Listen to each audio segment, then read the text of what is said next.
అందరికీ నమస్కారం, శుభోదయం. కార్తీక పురాణం 9వ అధ్యాయము విష్ణు యమదూతల వివాదము. ఓ యమదూతలారా, మేము విష్ణుదూతలము, వైకుంఠము నుండి వచ్చితిమి.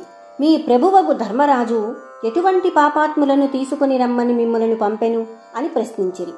అందుకు జవాబుగా యమదూతలు, విష్ణుదూతలారా, మానవుడు చేయు పాపపుణ్యాదులను సూర్యుడు, చంద్రుడు, భూదేవి, ఆకాశము, ధనంజయాది వాయువులు రాత్రింబవళ్ళు సంధ్యాకాలం సాక్షులుగా ఉండి ప్రతిదినం మా ప్రభువు కడకు వచ్చి విన్నవించుచుందురు. మా ప్రభుల వారి కార్యకలాపాలను చిత్రగుప్తునికి అప్పగించి ఆ మనుజుని అవసాన కాలమున మమ్ము పంపి వారిని రప్పించెదరు. పాపులెటువంటి వారో వినుడు.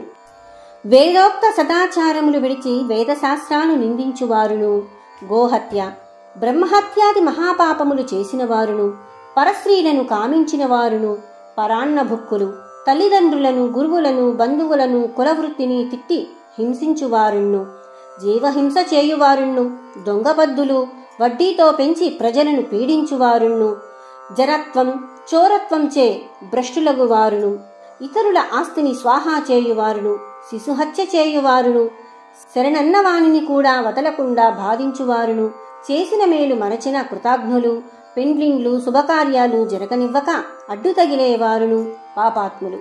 వారు మరణించగానే తన కడకు తీసుకువ నరకమందు పడద్రోసి ఎండింపుడని మా యమధర్మరాజు గారి ఆజ్ఞ. అది అటులుండగా ఈ అజామీలుడు బ్రాహ్మణుడై పుట్టి దురాచారాలకు లోనే కులభ్రష్టుడై జీవహింసలు చేసి కామాంధుడావి వరసలు లేక సంతరించిన పాపాత్ముడు. వీనిని విష్ణులోకమునకు ఎట్లు తీసుకొని పోవుదురు అని అడుగగా విష్ణుదూతలు, ఓ యమకింకరులారా, మీరెంత అవివేకులు!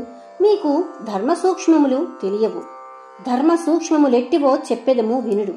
సజ్జనులతో సావాసము చేయువారును, జప దాన ధర్మాలు చేయువారును, అన్నదానము, కన్యాదానము, గోదానము, సాలగ్రామదానము చేయువారును, అనాథ ప్రేత సంస్కారాలు చేయువారును, తులసీ వనమును పెంచువారును, తటాకములు త్రవ్వించువారును, శివకేశవులను పూజించువారును, సదా హరినామస్మరణ చేయువారును, మరణకాలమందు నారాయణాయని, శ్రీహరి అని గాని, శివ అని గాని, శివుని స్మరించువారును, తెలిసిగాని తెలియక గాని మరే రూపమున గాని హరినామస్మరణ చెవిన పడినవారును పుణ్యాత్ములు.